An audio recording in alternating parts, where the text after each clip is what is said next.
मैं दिल्ली सभा करके निकली और कुंभ गंगा स्नान के लिए आ रही थी और एटा से ही कुछ मुसलमान पीछा कर रहे थे मेरा। नमस्कार, डेली 24 भारत देख रहे हैं आप। आपके साथ मैं हूं स्वीटी दीक्षित। महाकुंभ में आस्था की डुबकी लगाने के लिए लाखों की संख्या में लोग पहुंच रहे हैं और संगम नगरी में डुबकी लगा रहे हैं। इस आस्था के सैलाब में हर धर्म के लोग पहुंच रहे हैं, लेकिन आपको बता दें कि ऐसी खबर निकल के सामने आ रही है जिसने कहीं ना कहीं इस चीज पर सवालिया निशान खड़ा कर दिया है। दरअसल भाजपा की अल्पसंख्यक नेत्री नाजिया इलाही खान पर हमला हुआ है। एक्सीडेंट के जरिए उनकी हत्या की कोशिश की गई है। ये आरोप नाजिया इलाही खान ने लगाए हैं। उन्होंने बताया कि मैं अपनी दोस्त प्रिया चतुर्वेदी और एक अन्य साथी के साथ महाकुंभ में स्नान करने के लिए जा रही थी। एटा से ही कुछ मुसलमानों ने हमारी कार का पीछा किया और टक्कर मार दी।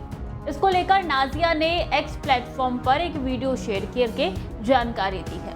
वीडियो में नाजिया इलाही खान रोते हुए नजर आ रही है और कह रही है कि दिल्ली से सभा करके निकली और कुंभ में गंगा स्नान के लिए आ रही थी। जैसे ही हम लोग एटा पहुंचे, वहां से कुछ मुसलमानों ने हमारा पीछा करना शुरू कर दिया।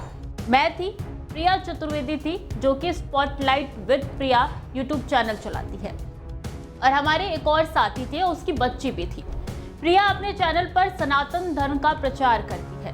नाजिया बताती है कि मुल्लों ने बड़ी ही बेरहमी से हमारी कार का एक्सीडेंट किया है। उसमें प्रिया की तो पूरी खोपड़ी ही खुल गई है। उसके लिए दुआ कीजिए ताकि वो बच जाए। मेरे हाथ में चोट लगी है, काफी खून बह रहा है। ये सब नाजिया रोते हुए बयां करती है। भाजपा नेत्री कहती है कि मुसलमानों का टारगेट शुरू से ही मैं थी, लेकिन प्रिया सामने आ गई और उसने ये सब कुछ अपने ऊपर ले लिया। मेरी मदद कीजिए। सुनिए क्या कुछ कह रही है।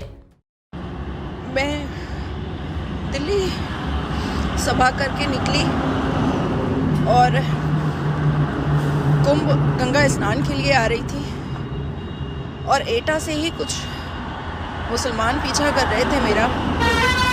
मैं थी, प्रिया चतुर्वेदी थी, जो मेरी बहन जैसी है और spotlight with Priya YouTube channel चलाती है, सनातन धर्म का प्रचार करती है अपने चैनल के जरिए।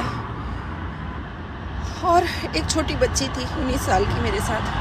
हम 3 लोग थे और एटा से पीछा करते करते उन मुल्लों ने इस बुरी तरीके से कार का एक्सीडेंट किया है कि शायद अगर प्रिया बच गई तो दुआ कीजिएगा कि वो बच जाए।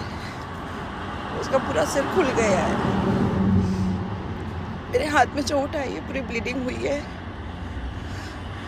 आप लोगों के साथ की ज़रूरत है, आशीर्वाद की ज़रूरत है। मुझे नहीं पता कि वो बचेगी कि नहीं।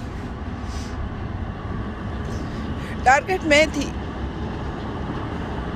पर वो सामने वो आ गई। निशाना मैं थी, पर उसने ले लिया सब कुछ अपने ऊपर। मेरी मदद कीजिए।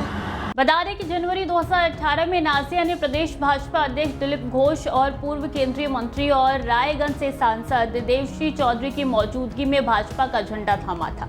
3 तलाक के मामले में शिकायतकर्ताओं में से एक इशरत जहां की भाजपा में शामिल होने के तुरंत बाद नाजिया भगवा खेमे में आ गई। इधर पार्टी के प्रदेश प्रवक्ता शमीक भट्टाचार्य ने कहा है कि कई लोग भाजपा में शामिल हो गए हैं, मैं सबको नहीं जानता हूं। उल्लेखनीय है कि नाजिया को विभिन्न टीवी चैनलों के डिबेट शो में देखा जाता है।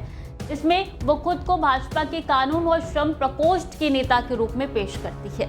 उनके साथ कई नेताओं की नजदीकियों की तस्वीर भी देखने को मिलती रहती है। उनके फेसबुक प्रोफाइल पर भी सुप्रीम कोर्ट के अधिवक्ता और अल्पसंख्यक नेता लिखा है। वो इंटरनेट मीडिया पर काफी सक्रिय रहती है। वहीं महिलाओं के अधिकारों को लेकर बेबाक टिप्पणी करती है और हमेशा सुर्खियों में बनी रहती है। अब देखना होगा कि क्या कुछ कानूनी कार्रवाई इस हमले के बाद देखने को मिलता है और क्या कुछ यूपी सरकार मदद करती है। खबरें लगातार जारी हैं, देखते रहिए डेली 24 भारत।